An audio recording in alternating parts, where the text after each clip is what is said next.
Assalamualaikum warahmatullahi taala wabarakatuh. Bismillahirrahmanirrahim. Alhamdulillahi rabbil alamin wa bihi nasta'inu ala umuri dunya waddin. Wassalatu wassalamu ala habibi rabbil alamin sayyidina wa maulana Muhammadin wa ala alihi wa ashabihi ajma'in. Allahumma alimna ma yanfa'una wanfa'na bima 'allamtana wa zidna min fadlika ya karim. Subhanaka la ilma lana illa ma 'allamtana innaka antal alimul hakim. Ma'asyiral muslimin wal muslimat, para pemirsa channel YouTube MZT Malang Raya dimanapun panjenengan berada.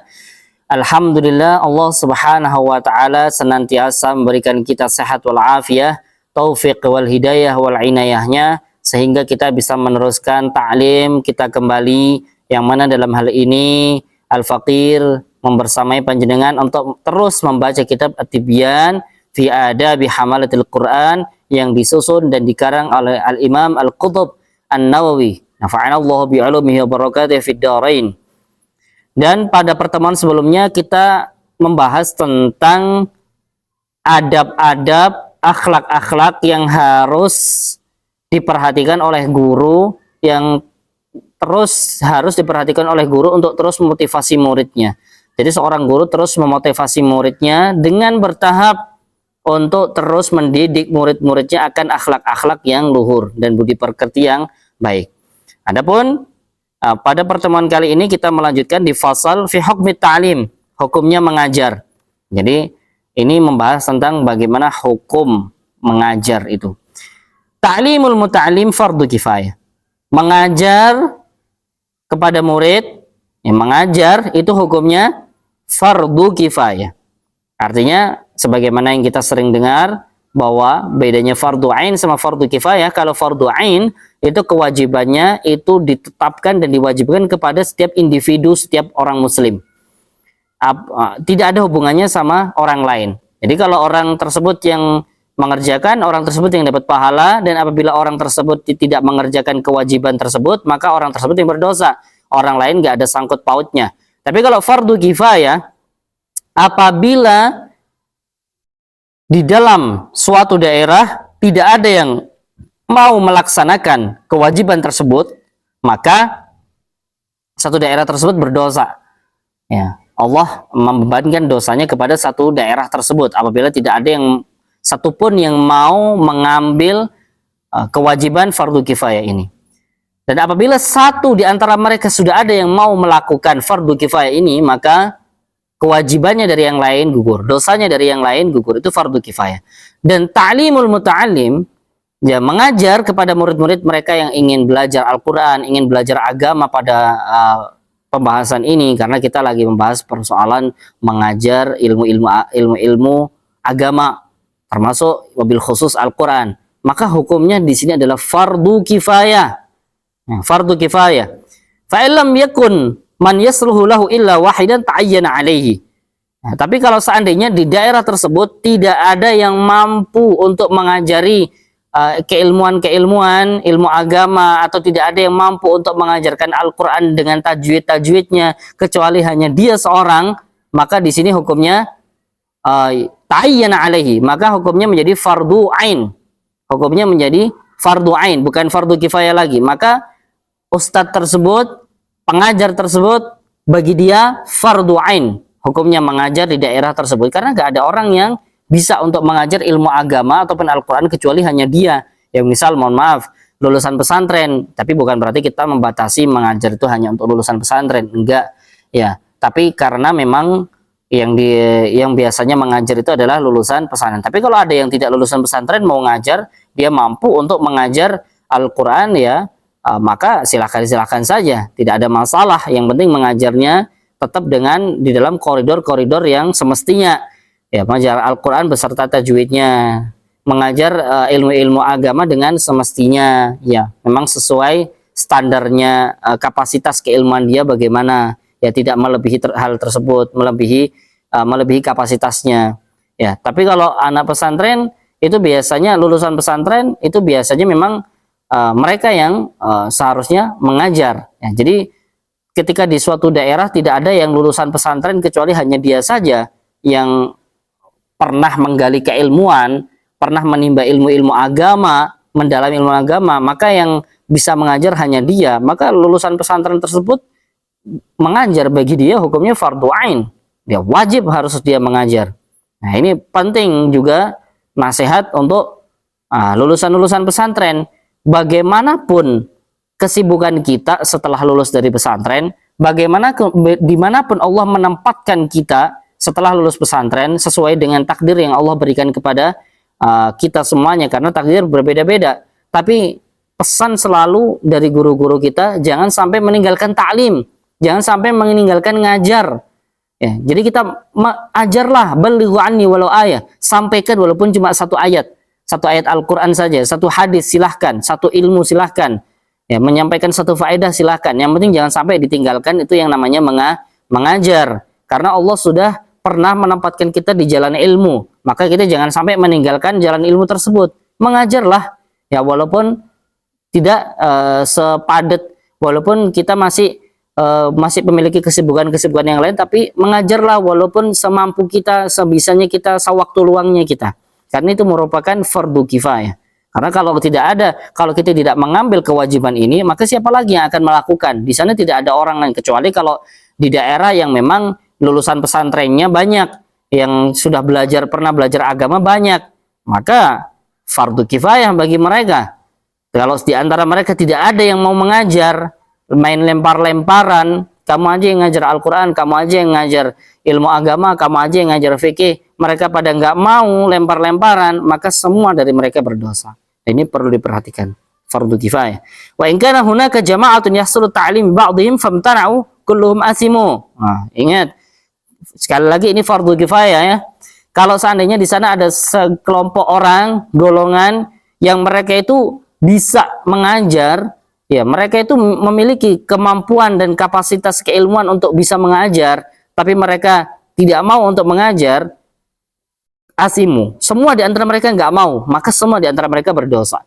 Jadi ketika disuruh mengajar, mereka bisa, Allah kasih kemampuan kepada mereka, mereka memiliki keilmuan, tapi mereka enggan untuk mengajar, main lempar-lemparan, maka semua dari mereka berdosa. Wa in qama bihim ba'dhum saqatul haraju anil baqin. Tapi kalau salah satu di antara mereka ada yang mampu mengerjakannya dan dia beneran mengajar, maka dosa dari yang lainnya gugur. Nah, wa in tuliba min ahadihim famtana'a fa azharul wajhain annahu la ya'sam, lakinnahu yukra lahu idza lam yakun lahu 'uzrun. Wa in tuliba min ahadihim, misal ada lulusan pesantren banyak, orang yang bisa mengajar ilmu agama ataupun Al-Qur'an banyak nih. Nah, kita sekali lagi gambarannya di mengajar agama ya, lulusan pesantren, Al-Quran. Banyak nih yang bisa untuk mengajar Al-Quran dan mengajar ilmu agama. Tapi di antara mereka misal nggak ada yang menyodorkan dirinya dulu untuk mengajar. Kemudian akhirnya sehingga mereka diminta oleh masyarakat untuk mengajar. Ustadz, saya minta salah satu di antara lulusan lulusan pondok antum, itu untuk mengajar di masjid ini, di tempat kami. Jadi diminta oleh masyarakat untuk mengajar. Famtana'ah, tapi dia enggan. Oh enggak, jangan saya. Kalau memang yang kebetulan yang jawab si A ini jawab jangan saya, akhirnya dilemparkan ke si B. Si B juga jawab jangan saya, kemudian dilemparkan ke si C. Si C juga bilang jangan saya. Jadi semua di antara mereka mengatakan jangan saya. Ya, ketika diminta untuk mengajar, fa azharul wajhain annahu la ya'sam, lakinnahu yukrah lahu idza lam yakun lahu uzrun. Jadi ini hukumnya tidak berdosa. Jadi kalau misal diminta itu tidak berdosa. Lakinnahu yukrah lahu zalik idza lam yakun lahu uzrun. Nah, ini tapi gambarannya gambarannya kalau misal salah satu di antara mereka, nah, jadi kan banyak, salah satu di antara mereka itu mau melakukannya. Kalau mau melakukannya, maka dosanya dari yang lain gugur. Tapi kalau seandainya diminta, jadi bukan dia yang menyodorkan, tapi diminta untuk salah satu di antara mereka itu diminta untuk mengajar, padahal yang bisa banyak, tapi salah satu di antara mereka diminta untuk mengajar, tapi dia menolak, maka di sini hukumnya dia berdosa. Tidak berdosa, tidak berdosa, tapi makruh. Kalau nggak ada uzur, sekali lagi nggak berdosa, tapi makruh. Apabila dia tidak memiliki uzur, Nah, tapi kalau uzur karena sibuk dengan urusan lain, karena sibuk dengan urusan ini A, urusan B, ya nggak masalah, dia nggak berdosa pada intinya. Tapi kalau dia nggak ada uzur dan menolak ketika diminta untuk mengajar, dia menolak tanpa ada alasan apapun, maka dia hukumnya makruh kalau nggak ada uzur. Uzur mungkin salah satunya apabila misal dia diminta ngajar di tempat yang mungkin nggak semanhaj sama dia, nggak sepemahaman sama dia, ya khawatir terjadi fitnah. Kadang kan seperti itu, kita diminta ngajar di tempat yang ya jamaahnya itu rata-rata ya nggak sepemahaman sama kita, mereka nggak satu aliran ya. Ya kita tetap kepingin mengajar, faedah itu buat siapa saja yang ingin mengambilnya, karena hikmah itu adalah bolatul mukmin, iltaqataha aina wajadaha gitu ya, au kama qol. Ya, jadi hikmah itu adalah barang hilangnya orang mukmin. Dimanapun orang mukmin menemukannya, maka dia berhak untuk mengambilnya. Ya, itu orang mukmin. Jadi kita memberikan ilmu, memberikan hikmah kepada siapapun yang membutuhkannya.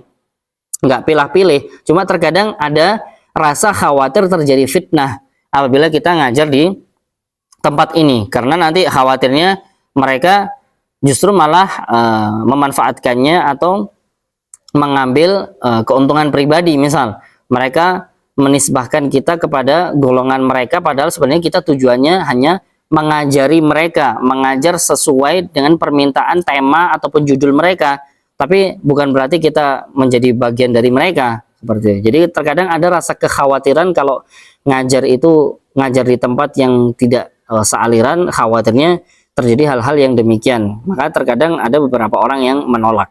Ya, maka ini termasuk uzur ya, maka dia tidak berdosa. Nah.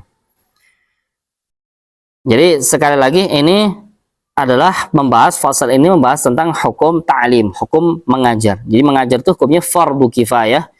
Apabila ada suatu daerah yang dimana daerah tersebut tidak ada yang mau mengajar ilmu agama ataupun Al-Quran, akan tetapi di dalam daerah tersebut lumayan banyak orang-orang yang mumpuni untuk bisa mengajar, maka semua dari mereka berdosa. Tapi kalau salah satu di antara mereka ada yang mau menyodorkan dirinya untuk mengajar, maka dosanya gugur dari yang lainnya. Artinya yang lain gak ikut berdosa, karena sudah ada yang mau satu orang melakukan kewajiban fardu kifayah ini, yaitu mengajar. Nah, tapi kalau seandainya orang tersebut diminta untuk mengajar tapi enggan, ya, jadi beda ya. Ini diminta posisinya, diminta untuk mengajar. Nah, salah satu di antara mereka saja mengajar, tapi dia enggan. Nah, semuanya main lempar-lemparan, nggak ada yang mau. Fa'azharul wajhain annahu la ya'sam. Jadi kalau ini permasalahannya kalau diminta. Ya kalau diminta nggak ada yang mau, maka hukumnya tidak berdosa. Tapi makruh kalau tidak ada uzur. Nah, maka kalau di zaman sekarang justru malah lebih bahaya ya.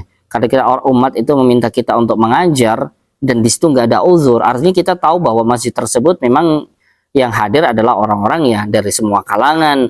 Mereka butuh ilmu, masjid itu nggak ada yang mengisi misal. Kemudian mereka hanya punya satu rekomendasi ustadz, yaitu kita misal untuk mengisi di masjid tersebut. Tapi kitanya terlalu banyak alasan, padahal kita tahu bahwa kita nggak punya uzur.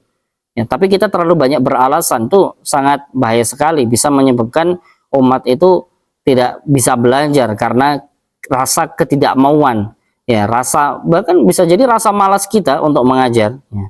Maka sekali lagi ini nasihat buat diri saya pribadi ataupun buat teman-teman yang sama-sama lulusan pesantren, bagaimanapun kesibukan kita, jangan sampai kita meninggalkan mengajar. Ya, mengajar dimanapun kita jadi, mengajar di pesantren, mengajar di masjid, di musola, di majelis talim, mengajar di sekolah-sekolah.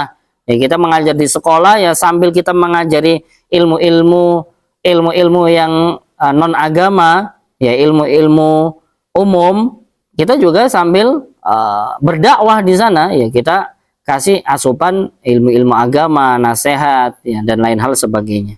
Jadi dimanapun kita tetap berusaha untuk tidak meninggalkan niat ta'lim, niat mengajar. Sedikit yang bisa saya sampaikan, insya Allah kita lanjutkan di pertemuan selanjutnya. Wallahu ta'ala a'lam bishawab, wallahul hadi ila aqwamit thariq. Assalamualaikum warahmatullahi taala wabarakatuh.